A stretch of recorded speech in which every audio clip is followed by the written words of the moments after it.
So the first technique I want to show you that's an inductive technique is called squeezing. And so squeezing is looking at what we can deduce from the 3 by 3 square as well as by the row in this problem. And you can also do it by 3 by 3 square and the vertical row. But we're going to do the horizontal row. So if I want to, I'm just skipping the proof because it just might be easier to explain everything. And it's just easier to look at it too. But row 5 and 6, you can see, contain the numbers 2. The way I got to that is I do it automatically, so it's kind of hard to explain how I did it. You just kind of look, if that makes sense. You count what you have. So like I would count. I have 6. For row 6, I have 1, 6, 2, 4, 5, 8. I'm missing, 9, 3, and what am I missing there? 7. Which is interesting because I see that you can do a squeezing for 7 too, but we'll get to that. So for 2, so we're missing, and then so if we have row 5 and 6 having 2, and row 4 we see that we're missing 2 in row 4. So therefore we can deduce or induce that we need to figure out that there's a missing 2. And you just look at the different subsquares then. So we have the rows. So row 5 has the number 2 in subsquare delta, and then row 6 has the 2 in subsquare lambda. Therefore, row or subsquare pi has to have 2 in row 4, because that's the only row that's not taken care of, as well as that's the only subsquare that's not taken care of. So we see that 8 and 4 are already contained in row 4. So therefore, in cell I4, it has to be 2. So that's just looking at squeezing. And then if we want to apply to 7, we can.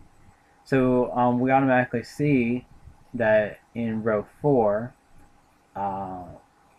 there's a 7. In row 5, there's a 5. Or in row 5, there's a 7. And then it is subsquare lambda and row 6 that are missing a 7. So therefore, 7 has to go in E6. So that's just looking at squeezing. On the next slide, combined squeezing. It's a little bit more difficult, but you'll understand it once you get a hang of it. So if we look at the squeezing method for the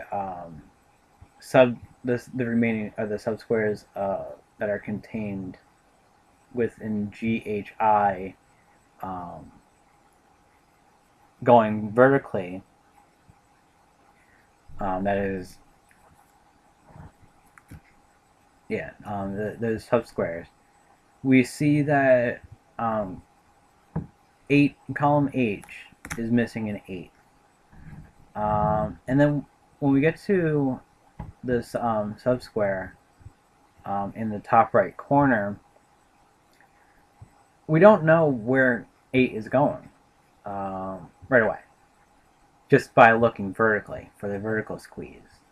So the vertical squeeze is inconclusive about where that 8 is going. So why don't we look across? So we're going to combine it with another squeeze. So the other squeeze is going to look at what is given in the different rows. So we did the vertical, and now we're going to the row. So we see automatically that row 1 already contains 8, which we're looking for in either H1 or in row 1 or row 3, because H1 or H3 have to contain either one of those cells have to contain 8. So if we look at row 1, we see that 8 is already given. So therefore, H3 has to be an 8 because row 3 does not contain 8. So that's how you figure out a combined squeeze, which is very useful, especially when you're given a blank square or blank puzzle to do. Counting, so for the next slide we're going to counting. It's very simple, but it's very useful. And you know it's possible by the rules of Sudoku.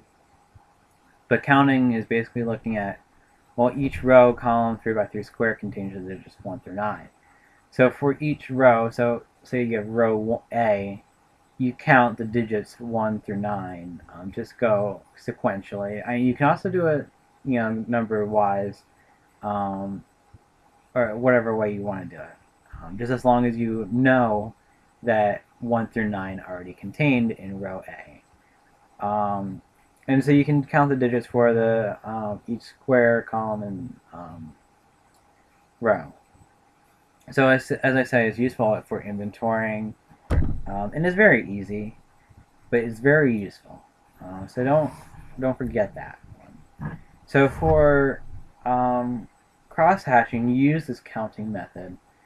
So for cross-hatching, I counted column C and found that column C was missing 1 and 3. So automatically we see that in the cells that are not solved or given, we, like cells C2 and C8, that we are missing 1 and 3. So those are the possibilities. So like with the possibility theory, you kind of just fill in like a small letter 1 and 3, or small number 1 and 3, and then you work from there. So automatically, well, not automatically, but if we look in row 2, we see that 3 is already a given or a solution. So 3 will cancel out the possibility of C2 containing a 3. So therefore C2 contains 1 and C8 contains a 3. So if you need more explanation, you can just go to what I have next to this example for that slide. And so it uses a counting method, like I said. And then you just kind of look.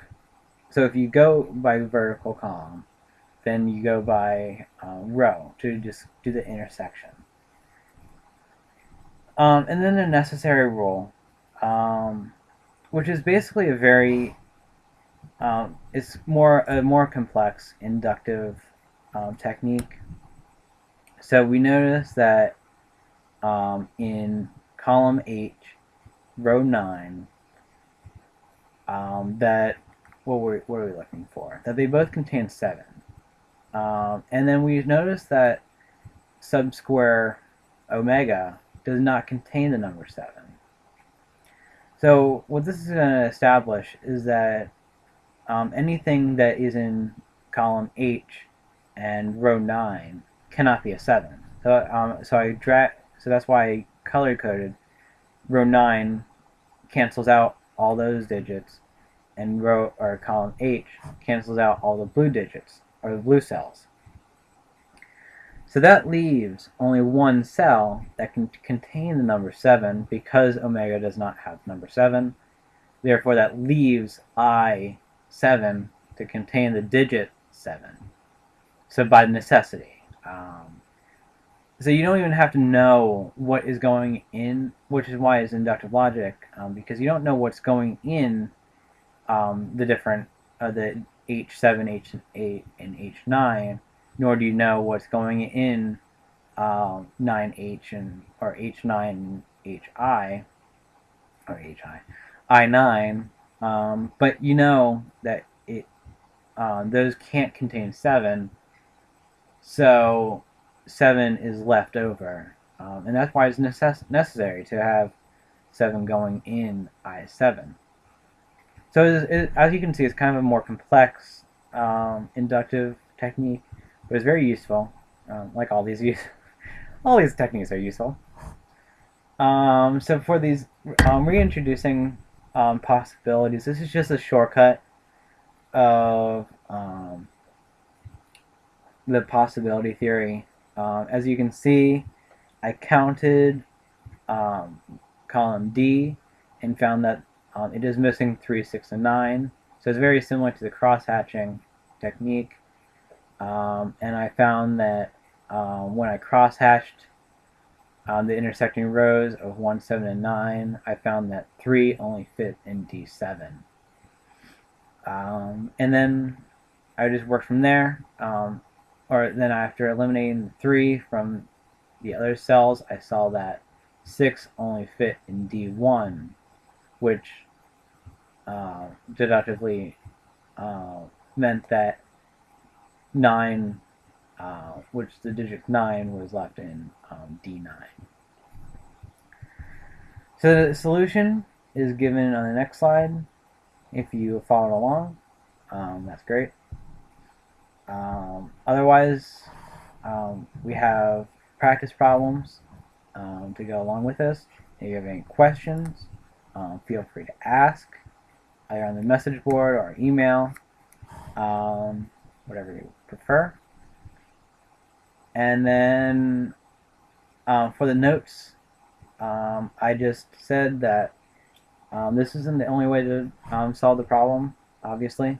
The possibility theory I don't use, like I said, but it's necessary to show that deductive logic can be used and can be applied. And like I said, I don't use possibility theory to start out. Just use the logical inductions that we cover in this. Counting is very helpful. That's pretty much what I rely mostly on.